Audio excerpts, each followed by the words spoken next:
Good evening and welcome to Shared Space with Chap and Quida.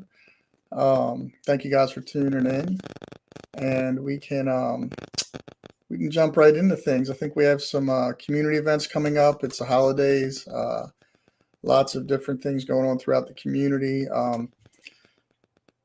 First, I guess I'm gonna jump ahead past November because my announcements I have December 11th.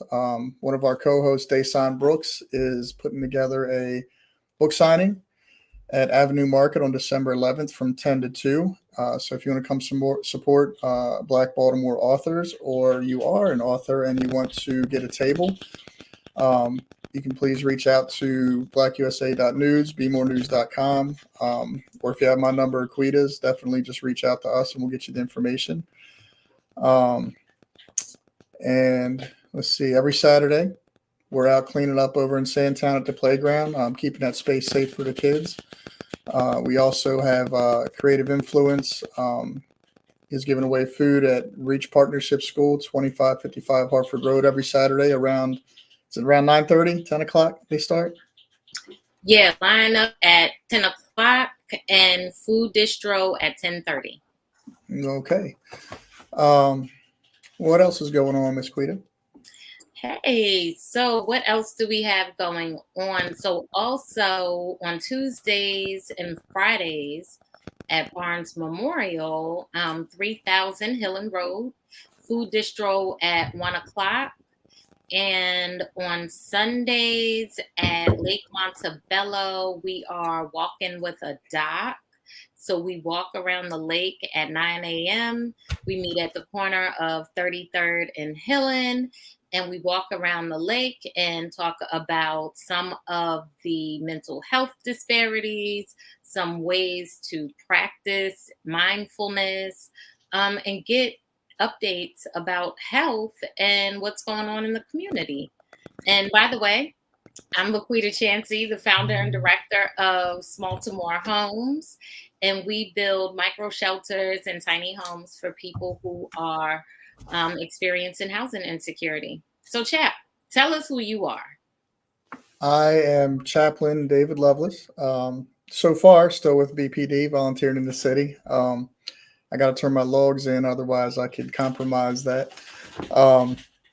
We volunteer in the schools. We volunteer at juvenile justice centers. Do a lot of volunteer stuff. My wonderful wife works at Hopkins and holds down the fort. I recently have been exploring working for HBO, so that's been pretty fun. Yeah, that's me. Everybody calls me Chap. And I partner with Quida and a couple other people in the city, and when needs arise, we scramble and meet them on the spot. Yeah, pretty easy, pretty fun, and yeah, I wanted to ask you about the Lake Montebello because I have not been out there yet, and you guys, when you do the videos, it looks like you're having a blast. So I've not been to Lake Montebello probably in 2 decades. Wow. And when we used to go on a Saturday, it used to be so beautiful. There'd be like musicians and artists and a lot going on. What's it look like coming out of COVID? What's the scene over there? So funny you should ask, because they just had a, what do they call it? Something at the lake this past Saturday from, I think, 11 to 4. They had mindfulness activities, probably some vendors. They had signs posted up around. So as far as I've noticed, that might be the second or third event that I've seen up there. So people are outside, they're spacing out, they're on the grass. But yeah, people are definitely engaging. We're out there a few times a week. I've met a few different store owners, because there's that little storefront on Main Street, like once you get past what is that, Erdman or Hartford, on the other side of the lake. But it is a lot going on. This past weekend, there was, what do I usually see up there? Usually there's someone doing hula hoops with a bunch of other women, and we watch them go back and forth and listen to the music. There's a few gentlemen out there, Charles and Tori, and they train with people every day. Yeah, I've seen them guys. bright and early, 5 a.m. Oh my God. So they're out there most of the time, but there are some what some of us call the usual suspects that are always out there on Sundays, but anytime, that I go out there. So it's great to see that people are reactivating that Mm. space. Yeah, it's I have good. I have a comment on the hula hoops because we hula hoops are big in the rec centers. It's a great tool. It's a great thing that we're trying to bring back. One of my sisters at the rec center, Lakeisha Lewis, was teaching the kids double dutch. That Yes. was amazing and hilarious and just like bonding, and it was really great. But the hula hoops, I noticed the ones that we were getting, I was having a hard time with them, and I think the reason that we're having a hard time is that they didn't have the beans in them. Like, so the beans kind of carry the To weigh it momentum, right? down. Yeah, they're like You cheap can't little hoops, and I was like, build why up can't I that keep this up right? centrifugal force. Yeah. So Mm. when I was a kid, I was like in fifth grade, I was a hula hoop champion. I beat all the girls and everything. And so I'm like, why can't I do this anymore? And then I realized they make them different. So that's my comment. Hula hoop guys, don't be cheap. Don't cheapen the Yeah, that's a experience for the good kids. point. That's a really good point. We need that extra weight to get it to get thrown around. So we have a comment. Mr. Mark, Okay, how are you? Mark. Okay, he's an herbal doctor. Oh, Oh, you want to leave that up? really quick. Right. Right. Okay. Okay. We could look at that. Um, all right. That was weird. I got thrown off by that. No, it's good. I mean, people are tuning in and they are seeing the stuff. So thanks for lending your information. Yeah, I wanted to comment on the book signing we're doing as well, Avenue Market. So Dason and myself and Donnie and Lou, we were all we knew we were going to do a book signing. We want to get people just stimulating the economy and everything and getting people involved. And one thing we're talking about is where to have where is a good spot to have it, because people want to sell books, they want to be seen and everything. And so we started looking around at some different places, and we talked with Nikisha, who's in charge of Main Street. I forget what it's called, Main Street, Pennsylvania Avenue, I think. But she's in the Mhm. back of Avenue Market, and she has a really great space there they work out of, and um, she's really good at organizing stuff. And we mentioned doing it there, and then we kind of strayed from that thought and moved on to other things. Um, because if you're familiar with Baltimore, Baltimore's open air, like one of the biggest open air drug markets, I would say on the East Coast, is right there in front of the Avenue Market. And if you take it at face value, yes, why would we do an event there, right? Right, but people Um, still use that market right. every day, And B. so someone reminded me of that. They said, "Look, if you guys are involved in talking about bringing back Black Wall Street and revitalizing Pensy Ave, etc., we can't just talk about it unless we're willing to do it." So we did the gospel show a couple weeks ago. We have the Yeah, book signing coming up, and they reminded me that just because there's that culture out front or on the metro, we shouldn't disqualify the community from having quality events, and we definitely can't revive the commerce over there if we're not bringing quality events to the space, right? So if we absolutely. shine our Quality events where people are going right. to spend money, not only spend money, but also learn and pour back into the community. Sure. And so yeah, so I forget who I was talking with. Maybe it was Ryan from Homelanders. But it's just a side. They weren't specifically speaking on that thought, but that thought was in my mind when they spoke to me, and it was like, yeah, we need to do it at Avenue Market. So we revisited that. So we're going to do it at Avenue Market, and it's going to be a great event. And so I think we just need to continue to be intentional about bringing things to the market in that area, because it's a great area. There's so many great people in the community that I love, my brothers and sisters over there, and um, they're tired of the drug culture out front just as much as people are tired of seeing it. So it's, I think if we can shine the light in that area, then the darkness will be expelled. I can tell you that the boys on the corner there, when we had the gospel show, people came and they received singing along with the gospels and the message that was being given. And they took business around the corner. They were respectful, and That's what I was going to say. More often than yeah. not, Oh like yeah. there's a level of respect to some degree, because like Hopefully. these streets belong to the community. I mean, fortunately and unfortunately, and Yeah, that goes for both sides of the spectrum. Like there's an unfortunately there has to be that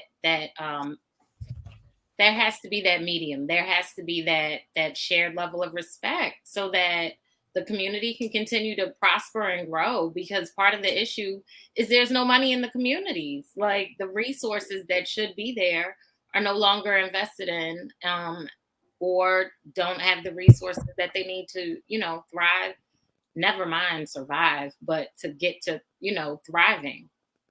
I agree. Um, So wait, so to be specific, when is the event? so the authors event is it's an author book signing, December 11th from 10 to 12. There'll also be some other vendors there as well. 10 to 12 on December 11th. That's a Saturday. And I should mention that Nikisha tries to do an event and have vendors once a month. Hmm. Um, it is low cost, if any, depending on the event. I won't speak for her specifically, but I know that she makes it very reasonable for whoever wants to come out and be supported and Great. support the market as well. She's going to work with you. We got to have her on the show. Actually, I should have texted her. I got to get her on the show maybe later Yeah, this month. it's funny when I was asking you, I'm like, so what are we gonna do? She was one of the people I thought of yesterday, but didn't. Yeah, I'll we know also that for say, next time. Go ahead. yeah, I'll also say while I'm thinking about it, you guys, if you're viewing, please tune in. We have shows every night at 7 on blackusa.news live and blackusa.news Facebook live and YouTube. Donnie does a morning news show, politics. He's sharp, man. And then And we have that's every morning at 10, right? 10 a.m. We have a Saturday morning show called The Blackout, and we have a Sunday evening show, Black 60 Minutes with Mike Haney. So we got programming every day, twice a day, and every day on the weekends. So please tune in. And I think this Friday we'll be cross pollinating Kamal Hubbard's cryptocurrency show. Yeah, at the end of the And week. Yeah. I'm excited because I have been doing, since we talked with him, and we talked with him because we had a guest on earlier. We had Trek a couple months ago, and Yep. we really started researching, my son and I, into the cryptocurrency, and we started to look for trends and look for what things were, and really started to invest a little bit, like maybe like a savings plan, like $20 here and there every time we get paid, put $20 Hmm. away. Um, and it's been quite successful. I think like I put away like $200 in different coins that I researched, and now like it's only been a month and it's up to like 350. And Hmm. Right. um, Yeah. and the blockchain is growing. So it's interesting to learn about. It'll be interesting to go on the show and kind of measure what I've learned and what my experience is as a person that's new to cryptocurrency against someone who's more seasoned like Kamal. And maybe I'm just lucky. I don't know, but it's it's definitely the future. I think it's definitely the future as we try to. I'm definitely on board with decentralizing finance and putting money back in regular people's hands. Right. Definitely blessed and highly favored, right? Amen. So, what else? What else is going on? So we are sponsoring or helping with a toy drive on December 18th, which Ah, is a Saturday. So it'll be the weekend after the book signing event. And some of the items we know we need are hats and gloves. And yeah, we're basically thinking that we're going to do some toy giveaways, some books, some bubbles, crayons, and hopefully we'll get some donations of coats and blankets. And then, yeah, so that'll be December 18th. I'll put the details on smaltomorehomes.org. And basically, people can follow the balloons. and where is it again? It is going to be on Liberty Road, or I should say off of Liberty Road. I want to say the Liberty Road Rec Center, but let me Okay. double check and put the Okay. details online. But it'll definitely be in Randallstown. So also coming up shortly, the 11th. That would be Thursday. Mm-hmm. So Mr. Terrence Dixon at Terra Cafe is doing a inspirational, motivational event on 11/11. So I think it's Thursday, 11/11 at 11 p.m. If you go to Terra Cafe in the back, they're going to have some.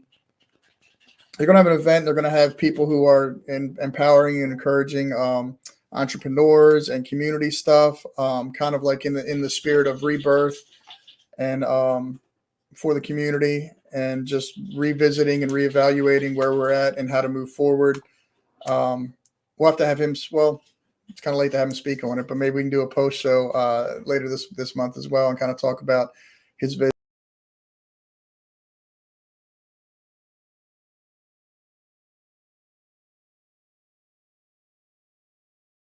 Okay, guys. So I'm not sure where Chap just went.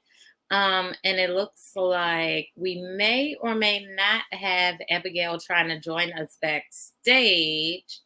So what we're going to talk about now, on 11/11, it does happen to be Veterans Day. So typically we do an event for either building for Veterans Day or volunteering or doing some sort of distribution. What we are considering doing this year is, like Chap said, there's events going on about the city and partaking in those types of events. So, Veterans Day and veterans homelessness is a huge issue in general. It's an everywhere issue, but there are some services here in Baltimore. One of them being McVet, which is, I think it's located on Green Street, and that's available for past veterans. And let's see, it looks like Chap is getting back on here. While you were gone, Chap started talking about some of the veteran services that are available because 11/11 happens to be Veterans Day, which is one of those populations that happen to be, you know, disenfranchised and often experiencing housing insecurity. So I was mentioning that, veterans and Baltimore homes often have an event, but this year is one of the first years that we're like, we're not sure what to do. Last year we were building this time, and we spent a whole week, planning engagement opportunities. So before you got cut off, what was it that we were talking about? I don't even know because I was so mad it gave me an error sign. Well, one thing I was thinking about while I was figuring out how to get back on is that that I'd like to share with people is my experience working on the HBO set. So it's like really bizarre, providential, but bizarre. So I tired of the politics of working for the agency. Oh, Miss Abigail's on, so let me get her going. So let me introduce Miss Abigail real quick, and I'll share. Hey, Miss Abigail, how are you? Oh, you're muted, babe. Oh, hello. How are you guys doing? So yeah, let me introduce Miss Abigail. I thought this was my other friend, Miss Abigail. This is Miss Abigail, works at the rec center over in why does the name escape me right now? She works at Carol F. Cook over in Armstead Gardens. I I worked with her a couple times. A lovely spirit. I love my sister, man. So welcome to the show. How are you doing? Thank you. How you doing? Good. So how have you been? What's going on over there? What's going on with Well, you? everything has been well. Everything has been going well over there, and is I've been coping and getting by, and just doing what I got to do to succeed. Awesome. So you have a lovely accent. You want to share with our guests where you're from? Oh well. What's your name? I'm sorry. Oh, this is Miss Quida. This is my co-host Miss Quida. Peter, I'm from St. Thomas, Virgin Islands. Hello. Hello, St. Thomas, Virgin Islands. Okay, that's Yes. awesome. That's awesome. Yes, indeed. And so, So how long have you been over in the area that you live now? Well, I'm in Maryland. I've been living here since 2017. I came Okay. here since 2017. Yes. And Chap said that you're at one of the rec centers. Recreation centers. Yes, ma'am. And have you been working there for a while as Yes. well? I've been working there since June of this year, and I Awesome. like it. And I'm coping. I have 3 children of my own, and you know, Yeah. it's been a good experience. Does your children go to the rec center as well? Are they able to take advantage of those resources? No, well, they go somewhere else. They go to a different one. yeah, so Mhm. it's interesting because so Abigail, before I brought you on, I was going to share some of my experience. I actually resigned from Parks and Recs at the end of September, I believe. Mhm. Just because there's a lot of politics involved and simple things like that. Like you just asked if her kids go to the rec where she works, and Mhm. that would make sense. But the policies are that they don't want your kids there Mhm. where you work. So like if somebody is Is a that like director of a a rec matter of center, showing favoritism? uh, No. whatever the reason, it's just a policy. You can't do that. So technically, I'm not supposed to bring my kids to the rec where I work for whatever reason. I just know it's a policy. They frown upon it. So little Mhm. things like that build up, and I'm sure they have policies for a reason. So I won't really go too far into that. Just to say that a lot of the policies didn't make sense to me. They're frustrating. So I resigned. 2 days later, somebody called me to be an extra on the HBO film they're doing. We Own This City. As a background guy, like, and so you know what, I was like, yeah, I'm gonna try this out. So I want to share this experience with everybody because it's not as difficult as people would have you think. We got kids that go to like Baltimore School for the Arts. We got kids that go to college and they're in drama club and they're doing all this stuff because Mhm. they're doing these things they think they have to do to be an actor. Um, and all you really have to do is be honest with yourself and hustle. I can tell you that I'm just a white boy from Northeast, and I've been able to shoot at least 5 or 6 days on this HBO film, and I got more on the way because I make myself available and I just do the process. So I've never been to acting school. I never had any delusions of grandeur or aspirations of being an actor. But when I was put on to the hustle, um, I just want to say that it's a lot easier and less complicated than people make it. There's a lot of predatory casting agencies that will, not to say that it's just part of the process. You can pay fees. You can pay like $100, $200 a month or a year for membership, and they'll help you get jobs. But I didn't do that, and then I'm getting jobs and working, right? There's when work comes up, like if you're with a good casting company, they'll send you the work and you tell them if you're available. Then they reach out and they say, hey, are you available these days? You say yes. You go get a COVID test because of our culture now, and then you just show up and you work. And it's really that easy. And if you are professional, you're easy to work with. You make everyone else around you's job easy, whether they're director, production assistants, wardrobe. If you read the emails and you follow directions, you're professional, you will keep working. And you don't necessarily have to be an actor because I'm not, but I am, right? People ask me, what do you do? And it's like, oh, funny story. Like I'm an actor now, right? And it seems very, like I said, it's just very bizarre to me to say out loud, but we're doing it. We have another project coming up at the end of November when HBO is done filming, and hopefully some more down the road. But it's all about the hustle. If they post jobs like a regular job, if they post that there's somebody's filming in New York, Virginia, wherever, and you're willing to go spend the day and spend your resources to be available, then you'll continue to work. And then after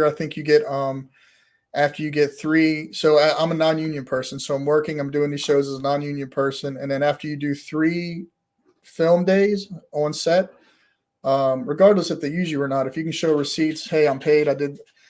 I'm not sure. I thought you had to do 3 different projects, but the way that someone interpreted to me who is in the union, they said if you do 3 film days on set, then you qualify to be Screen Actors Guild, and then that takes you to the next level. They make way more money, and it's almost like being part of a company because the union gives you health benefits, they give you insurance, they give you 401k, they give you all these other benefits, but you got to pay union dues.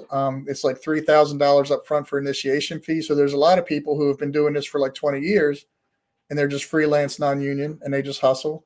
But then there's people that have been doing it for 20 years and they're part of a union and they can retire from acting with like real adult benefits, which is like, it's just funny. Like, I didn't know this, right? So I'm learning all this as we go. And what's been really a blessing is meeting all the different creative people. You know, you got kids who want to be actors.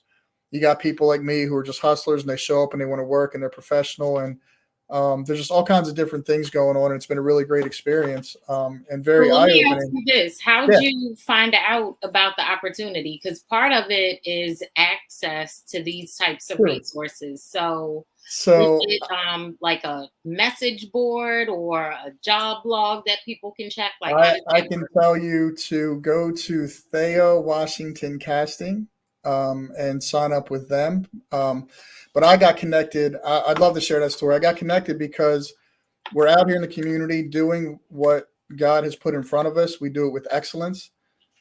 We build genuine relationships. You know, we're not, if you know me, you know, we're not about the BS. You know, we're just very honest and we build genuine relationships out here. Been doing it a long time. And you never know who's going to show up with opportunities. You never know. I was sharing with Quida earlier, like I met a guy in a grocery store yesterday. We're buying groceries. We're in over our head on some groceries, but met this guy, just let him go in front of me in line, just being genuinely kind to this guy. He ended up paying for $40 of our groceries unsolicited. He just wanted to return the favor and and it was like, wow, okay, you never know, right? Somebody in the community was like, hey, I'm with this casting company, HBO's filming, you want to make some extra money, not knowing that I just resigned from my job. And I'm like, yes, please. And so through relationships, through, I guess, a reputation throughout the city and different relationships, you know, people weren't scared to bring me on and put their name on it and say, hey, Chap's with me. He's a good guy. He'll work hard because I do work hard at building that reputation and being genuine. And so people, when opportunities come up, if you're reliable and you're genuine and honest, people have no problem sharing the work, sharing the money, sharing whatever comes their way. They want to share it with you because it benefits everybody. You know, if somebody, you know, somebody's given me almost $1,000 before because they knew I wasn't going in my pocket. They knew it would get handed back out to the community in various ways. You know, I get people very often. The other day, a group of young women, I'll say young women, they're in their 60s or whatever, but some young women gave me like $75 and was like, here, go feed somebody. So I think just being honest and genuine and building genuine relationships with people is really just the way to success. It's very easy. Yeah, absolutely. And I'm sure that's how you and I became so close, how you became really good friends with Abigail. I think that's how it always works because people what's real recognize real, right? Like people understand how to communicate with one another when they share those those bonds. So I do appreciate that. So wait, you said the organization was called Theo something. Thea, what was it again? let me see. I can put it on the screen in a second. It's if you look up Thea, THEA, Thea Washington Casting. Okay. Or the website is, if you type in GWCI in your Google, it'll bring up a casting company.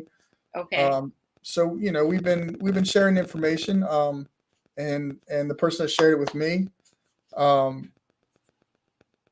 you know, I've been working for over a month now, and I got 2 months now. We've been working. I'm going on 2 months working because she just shared a link with me and said, you know, just let them know Val sent you. So we've been able to, like a lot of people in Baltimore, this young lady. So Val Jenkins with Hug Don't Shoot. Hug Don't Shoot. Yeah. So her and Monique told me about it, and I was a little standoffish, and then because I thought, honestly, I thought they were looking because they also were in town doing a documentary on Monique. You know, known as Monique, the oldest living Jane Doe in the United States that we're aware of. They were doing a documentary on her story and three other family stories. So I thought it was a documentary on community stuff, and I kind of shied away from that because we don't do stuff for the spotlight. I don't want to exploit people that we serve or compromise our integrity.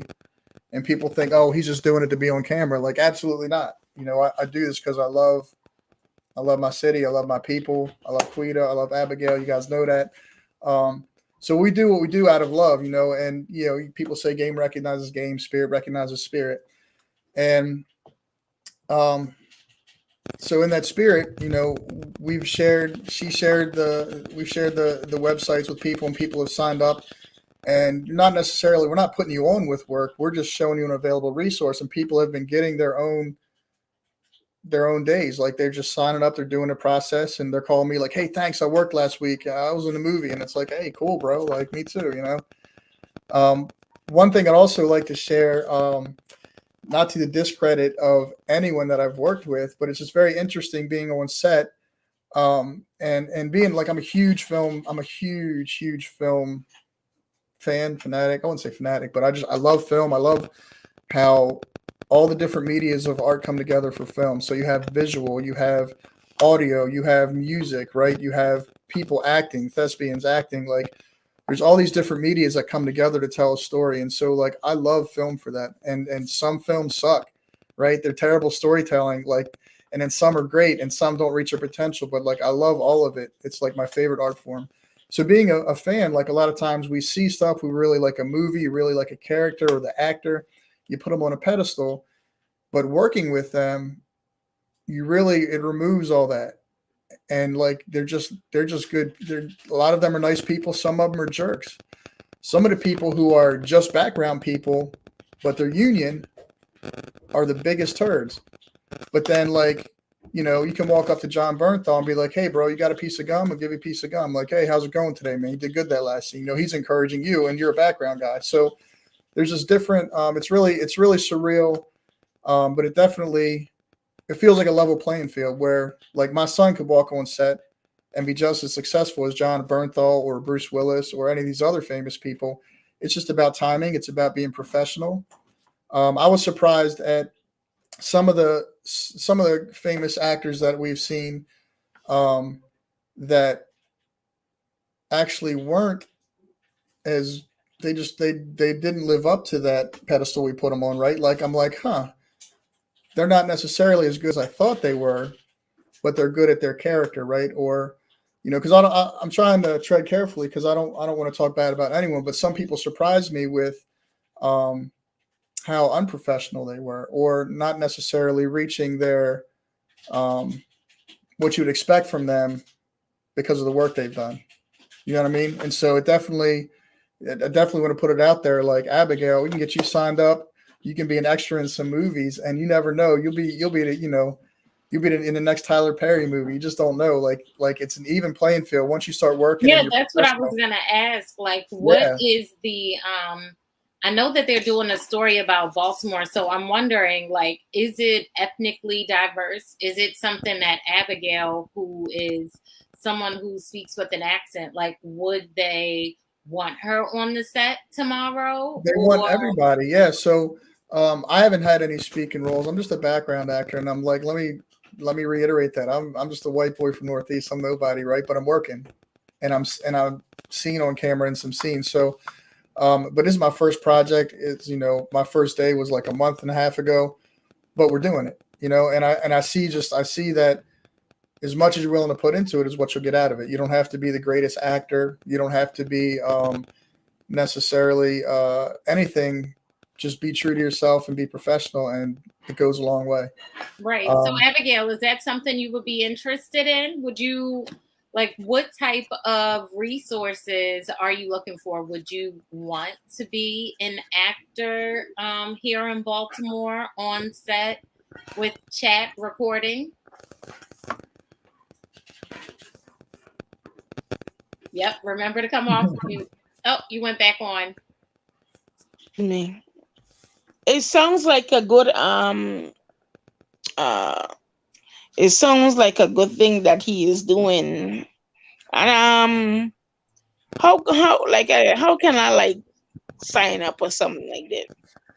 So I'll text you, Abigail. I'll text you after the show. I'll text you the link that I use to sign up.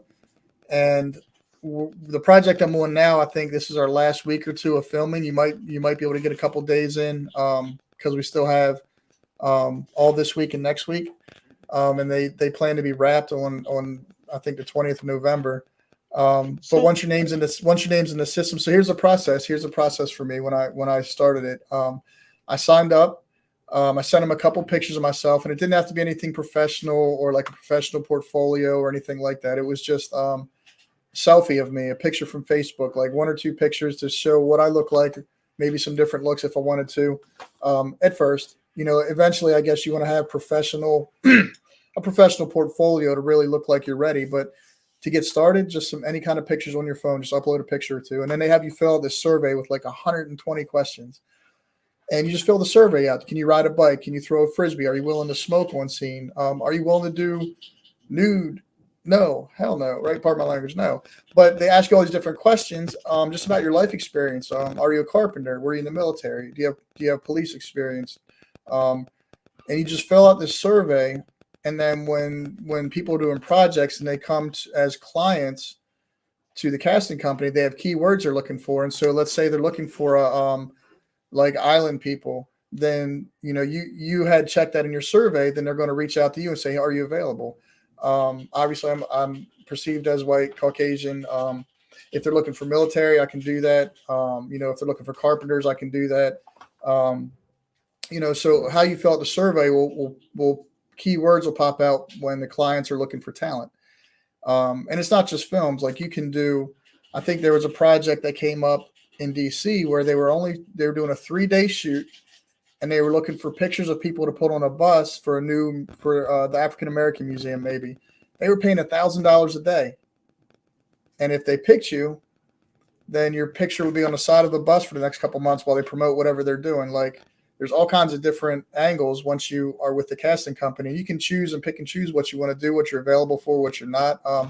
Some jobs they don't even want me. One of the directors told me one day, he's like, dude, like you're an extra. I'm tired of seeing your face. I was like, dude, I want to work. So he said, okay. So they hired me this week to bring my car because I can still use my car in the background for different scenes. And that pays equally as if I'm acting in the film. So like I show up, I hang out, I network, I talk to people. I eat really good. And my car sits over on the set in the background. And I move it when they want me to move it or whatever. It's like a really interesting gig. It's not working every day. But if you hustle and really push, you can work. I'm working every week. But yeah, I'll send you the link. And I think that's the most tedious part because I don't like, I'm the type of guy, I could walk into a restaurant that's not hiring back in the day. And I would leave without a job. I had that gift of letting people know you didn't know you needed me. And now when I try to do that in today's culture, they're like, we have to go online and fill out an application. And that just like stops me in my tracks, right? That kills my mojo because that's not going to translate to what you're getting. What I fill out on the paperwork or on the computer doesn't translate to who you're hiring. So for me, it was tedious doing the survey. It took me like 3 days because I was like, I got sick of doing it. But when I finally did it and completed it, I started working more. So yeah, it's a little tedious, but it's just an interesting grind that I'm learning and I'm navigating. So I thought it's important to share with people because it's not as difficult as it looks, and it's actually. So I heard you mention that you were at the rec, and Abigail said that she's at the rec. Is it something that you can do while you have a full-time job? Are you able, or even a part-time job? Is it something you can kind of manage two things? Yeah, if you communicate with your full-time job or part-time job, and let's say they say, Abigail, we need you Saturday or Friday. We want you to come out Friday because you have to be available all day. We want you Friday to come out and shoot. Then you can communicate with your boss and say, hey, can I get Friday off? I have this opportunity. I mean, it's up to them, yes or no, but it's definitely on your schedule. So if you're not working, it's like, do it. If you are working, communicate with your supervisors, right? Like, hey, I might be doing this little side work, and as it's convenient, if we can communicate. Because before I left, I was talking about doing it, and my director was like, well, as long as you communicate so that I can cover, you know what I mean? Just be professional in everything you do, be professional. So it is something you can do if you have a full-time or part-time job. There's people that come out once in a while. One lady was a stenographer for Congress, U.S. Congress. And she got cast because she's a stenographer and they needed one for the court scenes. She got paid extra to bring her stenograph, like her little typewriter thing. Not to simplify her equipment, but she brought that. So she got paid extra to bring that. And they didn't even use her. She got paid all day for work. She got paid to bring her equipment extra. And she's like, I don't understand. They're filming all the court scenes and they're not using me. I'm like, yeah, but you're getting paid, right? But she's a full-time stenographer for like U.S. Congress. So yeah, there's people that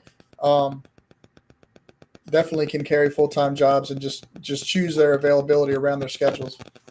Right. Okay. So Abigail, what are you thinking? I know one of the things I always like to do on the show is either talk about available resources or figure out what types of resources the community needs.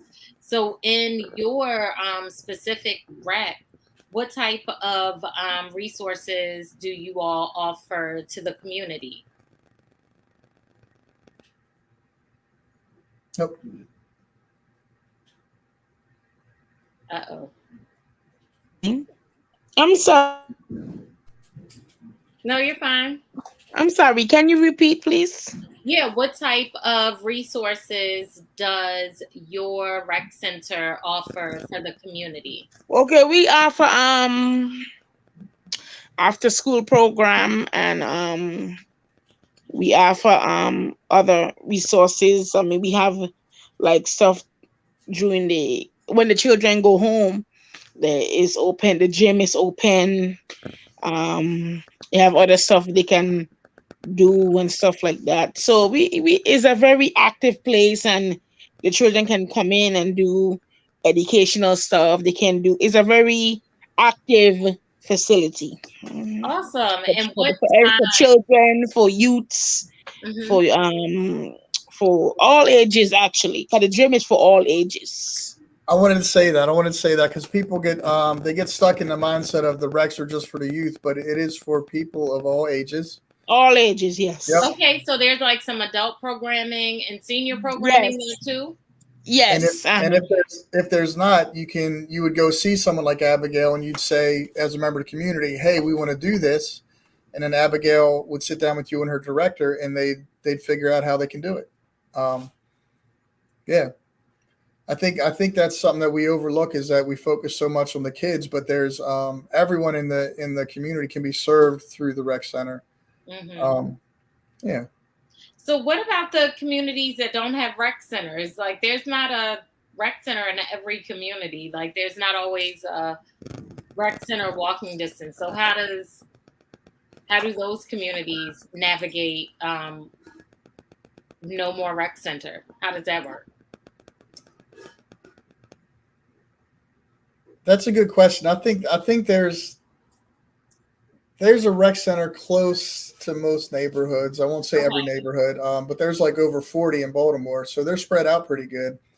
I think that transportation is a huge obstacle, especially for youth. I think that's something that we could talk about. But I know the Maryland Transportation Authority a couple years ago wasn't willing to have a conversation. They said, we're not going to have that conversation because if people want to ride, they need to pay. And so there was, I think it's safe to say, but Mr. Cummings' office was working with Joe Kane on getting some vouchers and writing something like a multi-million-dollar grant for MTA to get passes to kids. And unfortunately, Mr. Cummings passed, and so that conversation stopped. I think transportation is a big obstacle because there's a lot of good stuff going on in the city, and COVID, of course, has diminished that. But before COVID, there was, we were a part of a lot of different youth advocacy groups. Be More Live 19. I mean, there's a lot. I can't even remember all the names, but there's a lot of youth activity going on. Even the state's attorney's office had pop-up events that most kids couldn't get to. So, I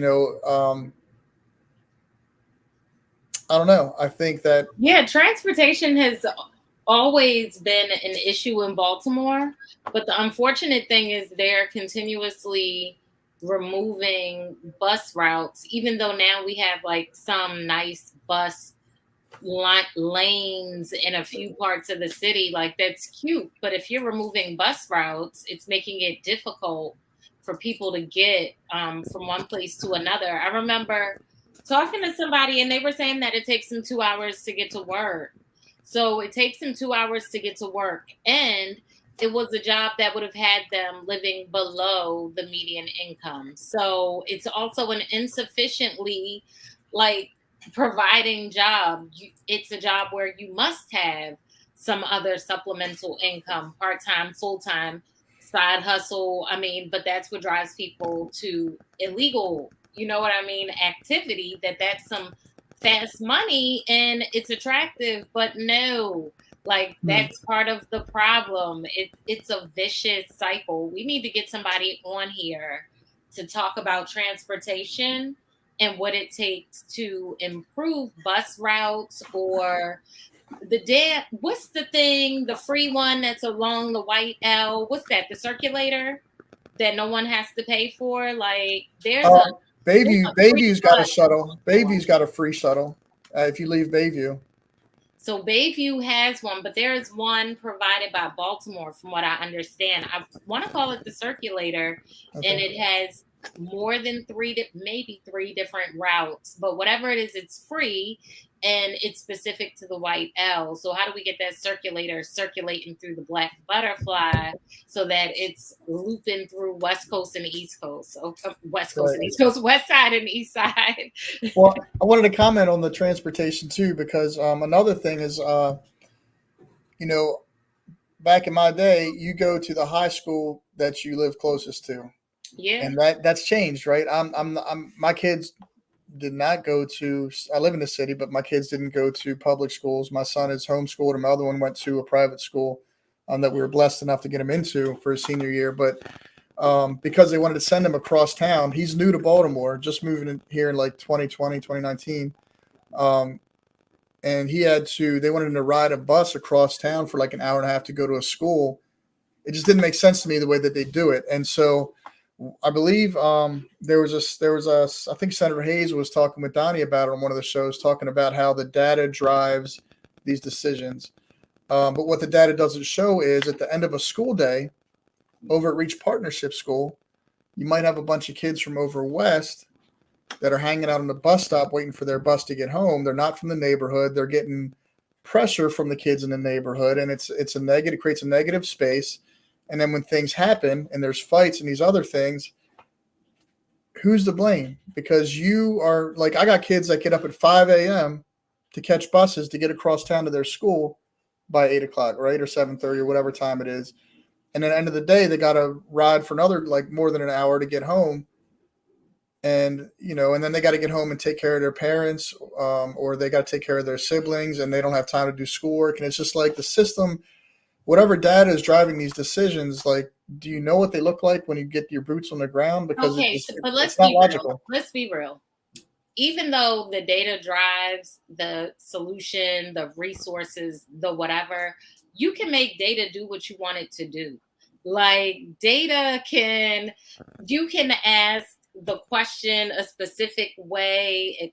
So I'm not saying that is what is happening, but what I am saying is if the community continues to say the same thing over and over and over, even if the data doesn't support it, someone needs to take a listen to what the hell the community is talking about. And if it's not worth them looking into, figure out what the root cause is. Like, that's what you should really be doing. But at the end of the day, the root cause is systemic racism and the fact that our communities don't have money. So if we had money, we wouldn't be stealing from each other. We wouldn't be fighting each other. There would be less anxiety, less depression, less all these things that really come back to the mighty dollar of the American. We need the money. Look, I'll share this. I'll share this with you. I think part of the problem is that the people in office, the people that that think they have the power, they are representatives in every way, but you know they act like the leaders and they act like they have the power, but the power is ours. We're the people. Abigail is a leader in her community. Quida, you're a leader. I'm a leader. We're the leaders. They represent us, and that we're not holding them accountable to that. So I had a conversation with someone last week about like I was reaching out to director of whatever state agency as a leader of the community. I was trying to empower him to make a decision on behalf of the community to better serve the community, specifically incarcerated youth. And so I was reaching out to him as a community leader saying, this is what we need. I'm empowering you to make this decision and do that. And his response was, well, we're not doing that because you need my consent. And I was like, wow, okay, have a nice day, sir. But my problem with that is that you represent me. You You're not the represent leader. your constituents. That's not the right language. You're not the leader. We're the leader. You don't have the power. We're giving you our power. And the problem is that ended my conversation because I don't know how to take my power back from him and give it to someone who's going to make the decisions we need them to make. You know what I mean? So yeah. But I just want to remind everybody watching that the council people, the mayor, the president, they represent us. The legislation, the delegates and senators, they're representatives. They're not the leaders. We're the leaders. Abigail is on the show because she's a leader. Like, we're the leaders, and we need to make sure that we're holding our representatives accountable to do what we want them to do because we speak on behalf of the community. We know what the community needs. Like, Armstead Gardens is like such a unique pocket over there of community and culture. And Abigail can speak to that. She can tell you what they need over there because she's over there, boots on the ground. She's working it. She's working with the kids every day, communicating with the parents. She is giving resources out. She is available to them for whatever they need, you know, and the people making decisions are not. So they need us. They need us. But they need to be reminded, you represent us. So I don't know. That's my thought on that because that's something that's been bugging me. No, I mean, you're right. Like, to your point, that's what I try to say. As much as we don't want to be political, we have to. And so, to your point, when it comes down to, okay, the students aren't getting the proper transportation, what rules do we need to follow so that we can increase the transportation routes to make these children's lives easier so that it's not a 2-hour commute one way from one side of town to the other, because it's absolutely ridiculous. Like, and that was my question to the senators was like, here's the need. What's the next step? That's exactly what I asked him when he told me, well, there is no next step unless you have my consent. And I was like, because I was asking, what's the process? I'll do the process. What's the next step? Help me. And he's like, well, there's no next step if you don't have my consent. And I was like, wow, okay. Yeah, but that's not how it works. So we lost Chap again. I don't know. Well, Abigail, I don't know what we're going to do about Chap. So something is going on with his system. He keeps dropping off, but it looks like it's about time to wrap up anyway. So what time do you finish? We normally finish about 8:00. So we can go ahead. Okay, well, this is every Monday. Yes. This is every Monday. 7 p.m. Yep. Okay, and this is worldwide?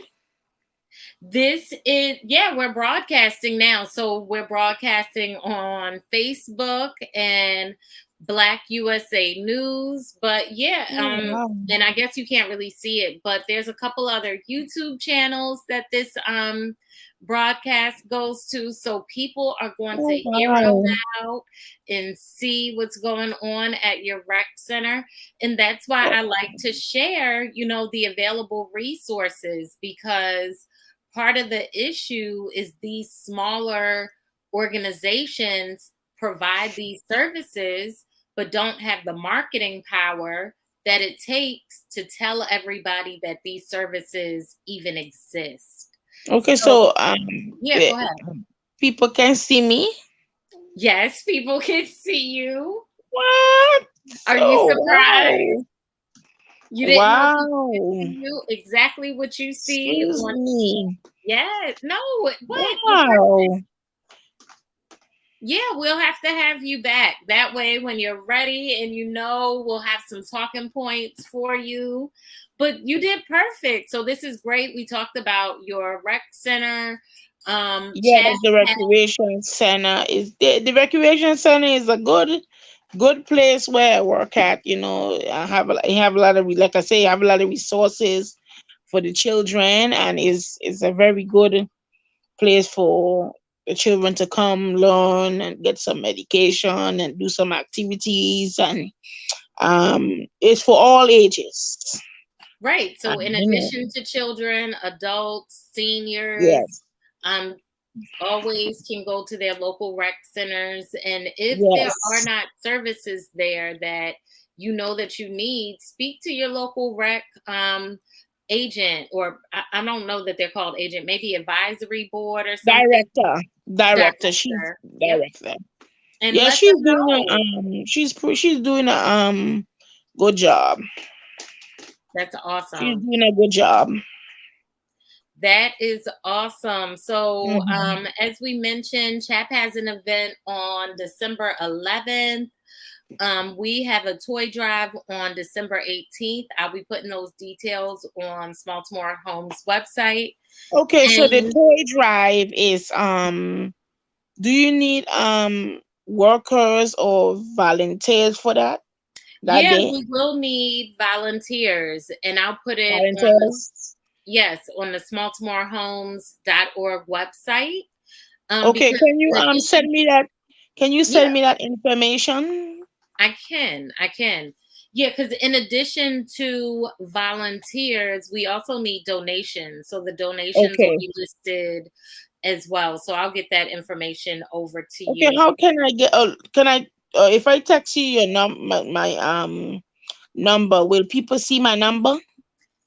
I'll get it from Chap. Don't worry about that. I'll take care of it, Okay. and I'll get it from Chap, and I'll make sure I get Yeah, it send me tonight. all the information if I could either donate or help out or Yeah, in any that way would or be resources awesome. I can help. And are you all looking for volunteers at your recreation? Are people Well, allowed you to see, volunteer during the weekend? I work for recreation and park, so you got to fill out application and go through a process and Right, stuff like that. fingerprinting So and things like that, yeah, right? fingerprinting and background check and child protection check, and it's a whole long So it nine is a yard you whole got to lot. go through. It is a whole lot, but people need to Yes. remember that during this time, if you're finding difficulty getting work, that's Mm. part of the hustle that Chap was talking about, that folks can start by volunteering somewhere, build up a Yeah. good repertoire. That way, when you need a reference, they can Yes, speak to ma'am. your work ethic. But yeah, but it's a lot to go through. You got to get fingerprinted. You got to make sure that you don't have a record. You're working with children. That Yes, is most expected. definitely. We need to protect our Yes. babies, but Yes. like Yep. we Yep. said, it's for all ages, seniors, adults, and if your rec center doesn't have the services that you think you need, talk to the director and make a request. Start, Sure. we need to start advocating for ourselves. Thank you so much for joining us, Abigail. I can't wait to have you back on, and I'm gonna make sure that we're able to exchange information, okay? Yes, ma'am. I will come back on again because I was really encouraged and I really get a lot of information, and it's a very nice show because like you said, we need to be heard. We need to be heard, and people need to hear us, and people need to know what's going on in the community, know what's going on in Baltimore, Maryland, vice versa. Even my people back home in my country, maybe they see me Yes, they'll be also. able to see this. I from St. Thomas Virgin Islands. So maybe they see me too. I don't know. I'll ask them. We're going to send it to them. So they're going to be able to see your beautiful face. So don't even worry about Wonderful. that. We'll take care of that. Nice. It was so nice meeting you, Abigail. You have a great evening, and Yes, I'll be you talking to you also. soon. Bye Have a bye. great one, love. Bye bye. Bye bye. Thank you.